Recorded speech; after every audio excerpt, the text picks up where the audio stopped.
Well, good morning everyone and welcome to the show. There's Fernando. Yeah. He's here. All right, so check it out. What we have today is a pickup truck. It's a Nissan Frontier. It has a Rockford Fosgate system in it. What does that mean? Check it out.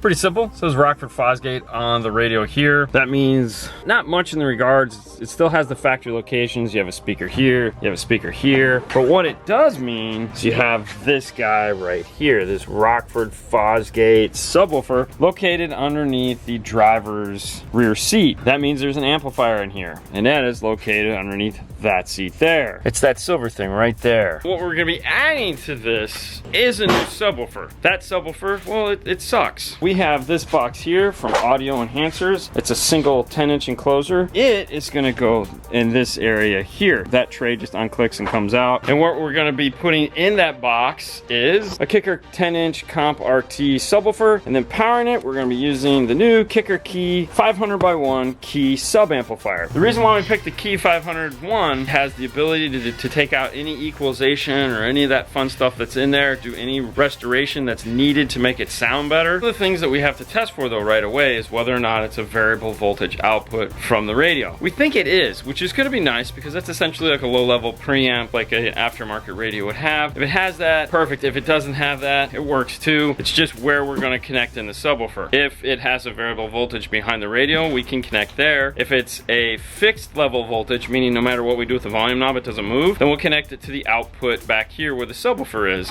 And the amplifier will eat either one of them. It doesn't matter. It has high level and low level input. It'll take up to 40 volts of input, which is way more power than that little amplifier is putting out, but we can test for it if we need to. Before we get to any of that, we're gonna get this radio out of the dash and see what's going on. Now the cool thing is, if it is a variable voltage, then we can grab a T-harness or make a T-harness so that we don't have to cut anything or do any extra work there. Let's get it out of the dash. To get this radio out, you have to remove this top tray here to get to some screws that are located behind it. The panel tool works the best. When getting this out, be super careful depending on the year that you have. These dashes are not that well built and they do like to break. The clips are located here on the side, so you don't want to take it from the front. These are the 4 little clips located here. Now it doesn't matter on the year, they all have that. It's just depending on the year is whether or not these are going to be fragile and break. So in this particular model, there's 2 screws here, and then 1 here in the center. There's 2 big major clips located up here in this top. Just be careful. Those are the things that like to break.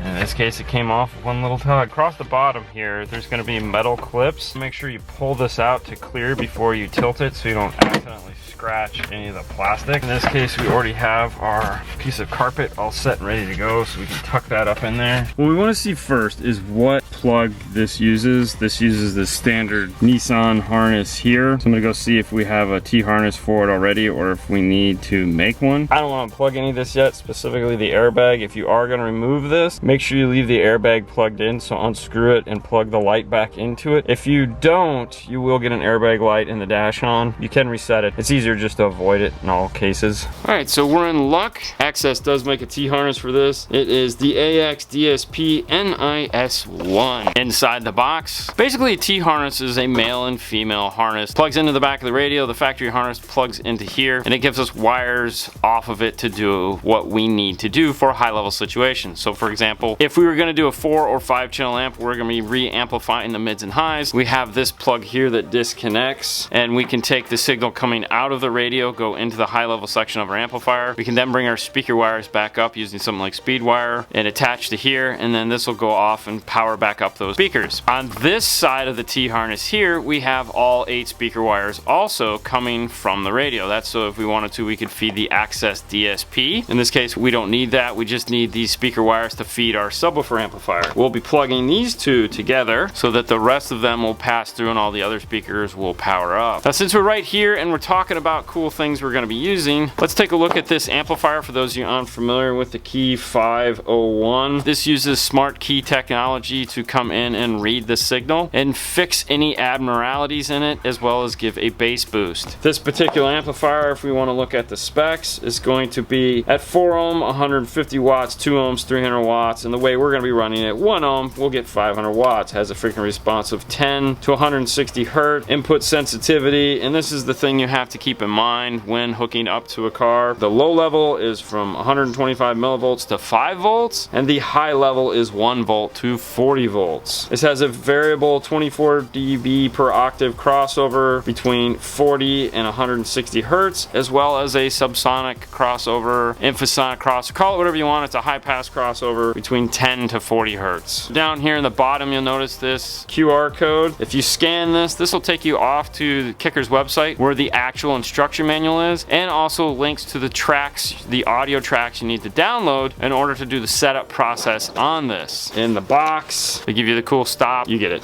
The quick start guide here, which basically will give you the overview of what you're going to need in order to get it to work. It gives you a blowout of what each dial on the side of the amplifier is for. You get one bag, and in the one bag is your combination high level, low level input. If you're going to be doing low level, you leave these on, you plug your RCAs into here, go off to the radio. If you're going to be doing high level, or in this case line level, maybe, but over speaker wire, we can cut these off and we can just connect here. But yes, this is designed to be cut. That's why it's 12 inches long. You get a couple zip ties. This amp is small enough to where you can pretty much tuck it anywhere you want. If you want, you know, I still would mount it, but it comes with 2 long zip ties. It comes with an Allen key and some screws to mount it. The amplifier itself is pretty small. You have 8-gauge inputs on one end for all the terminals except for the remote turn on, and then on this end you have all your dials and your program buttons. There's a DC offset switch on and off. DC offset, commonly referred to as signal sense. It's a 5 to 6 volt output that comes over the amplified output of a radio. This will sense that and create a remote turn on for you. In this case, if it is going to be line level, it won't have that, so we will have to put some form of a remote turn on into it. But it's nice that it has this on off switch because it does expand out the possibilities. Some radios have it and it doesn't work and there's issues or it does strange things, and if that is an issue, being able to turn this on and off really helps. You have your input control, high level and low level, your gain. You can get a bass knob for this. It does not come with one. This LED here is going to blink and tell you all the status when you're setting it up, which we'll show you once we get to that. Bass boost, the low pass crossover, the high pass crossover, and of course the key program button here. So in a lot of ways, it's like any other normal amplifier, and then in the major way, the sound difference, it's totally different than any other amplifier. So when you're dealing with a factory system like this, where we're going to be keeping that factory head unit, having something like this that does all the de-equalization, equalization, fixes all the BS that the factory stereo has, this is key. Okay, pardon the pun. For those of you that have never seen Comp RT, we'll take a look at this. This is going to be the 10-inch. On the back side of the box here, it gives you recommended wattage for the type of box, sealed and ported. Power handling on this is 400 watts with an 800 watt peak. Sealed enclosure recommendations, vented enclosure recommendations, and frequency response is 25 to 500. If you want to know more about those recommended enclosures, of course, all this information is downloadable from Kicker.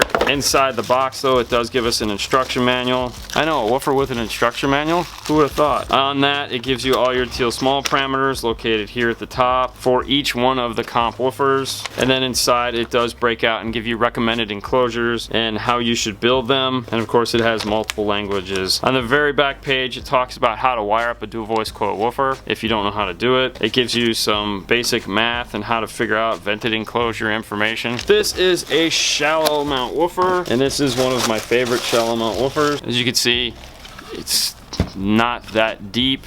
This is a dual voice coil, which means it's got leads on both sides. This particular one is a dual 2 ohm. We'll be wiring it for 1 ohm, which means we're going to bring 2 wires into this, 2 positives, 2 negatives, and that's going to give us our 1 ohm load at the amplifier. And that's enough bench talk. Let's head into the car with our key harness, do some voltage testing to see what the heck is going on with the outputs of that radio. Behind this radio, you have 2 white harnesses that look very similar, but are shaped totally different. The bottom one is the radio harness. That's the one you're after. Once everything is plugged back in, all we really need access to is this harness. First thing we're going to look at this with is a handheld RTA. We have it plugged into our speaker wires over here. Turn up the volume.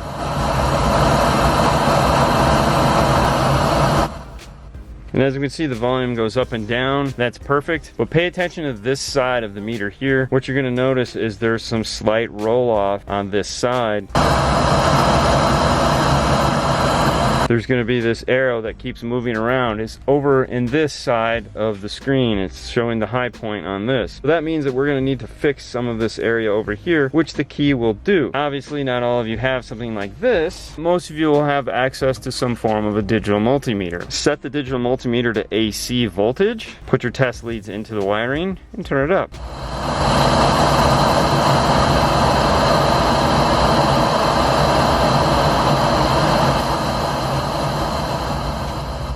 As you can see, the signal turns up and down with the volume knob. That means we're gonna have variable voltage. One of the wires that is in this harness is accessory. Metro does use standard wire colors, so that means the red here will be accessory. Put our other probe to ground. And if we turn off the car, 12 volts goes away. Turn on the car, we get our 12 volts back. That means we can use the factory accessory coming out of this to turn on the amplifier. In a very short amount of time, we've learned a lot of valuable information. We learned that this has a variable voltage output that we can connect to our amplifier and get a cleaner signal than if we were to go after the amplifier. We know that there is a little bit of low-end frequency loss on that side, which the key will fix, so we won't have anything to worry about there. And we know that we can use the factory accessory to turn on our amplifier, all from that one little T-harness. And how all this happened was, though, is from using tools. A lot of people ask, how do you do this? How do you do that? We don't know. We're not magic. You have to have the right tools to do the job. In this case, we were able to test this with a simple digital multimeter, but we got to look at it and see what it was actually doing with the handheld RTA. One of the nice things about using a kicker key in your installation is that it does take a lot of that guesswork out of the equation, and that if there is a crappy signal coming out from the factory radio, which there most certainly is, it can fix that. The equalization built into an amplifier is going to be something I feel going forward is going to become more and more important. Radios like this with a screen and backup camera, and even though these radios don't really hold a candle to an aftermarket radio, fewer and fewer are people wanting to take them out. They don't really see the upgrade value in replacing it, because as a screen, why would I buy another screen? No, there's a lot more to it than that. But we understand, therefore we have to come up with unique ways to integrate into it, and this is just one more product that's going to allow us to do that. And that really sounded like a commercial. I'm sorry. It's just, you know, sometimes I have to get these things out. What's that? Selling it. I'm selling it.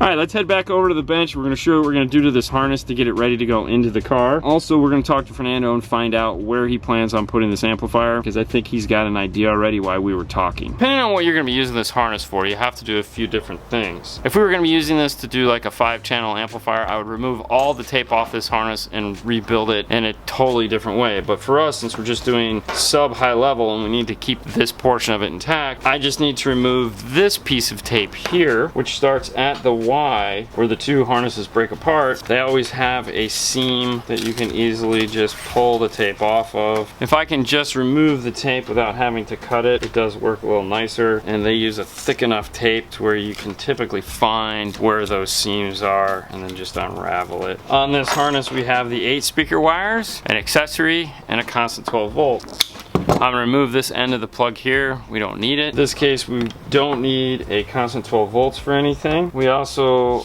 only need the front outputs for this. I'm gonna cut the rears a little shorter, cap those off as well.